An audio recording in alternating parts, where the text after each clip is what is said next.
Everyone online has advice. Advice about money, advice about marriage, advice about success. But here's the truth no one tells you. Advice that saved one person can destroy another. And if you apply advice blindly, what was meant to protect you might end up ruining your life. So before you take advice online, you do well to ask yourself questions, because advice is not universal.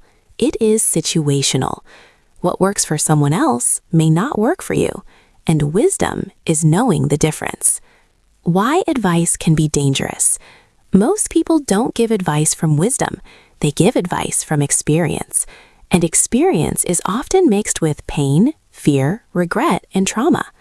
Someone who was betrayed will warn you against trust. Someone who failed will warn you against trying. Someone who lost control will warn you against empowering others. But here is the problem. Their pain is not your reality.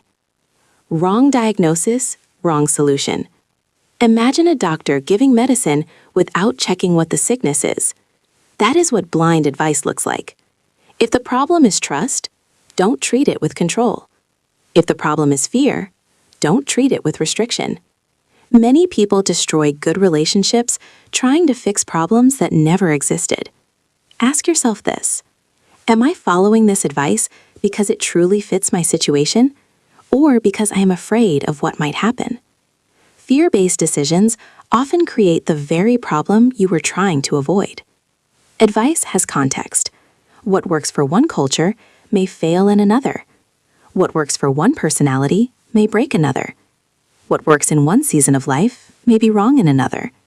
Two people can give opposite advice on the same topic, and both may be right based on their experiences. How to filter advice. Before applying any advice, ask yourself, who is giving this advice? Are they wise, bitter, or afraid? What experience shaped this advice? Success or trauma? Does it match my situation, my partner, my character, my environment? What happens if I apply it blindly? Will it build or destroy? If advice creates constant fear, suspicion, or control, wisdom brings clarity, not chaos. If this makes sense to you, you do well to subscribe, and let's support the channel to 1K sub so I can keep creating videos like this.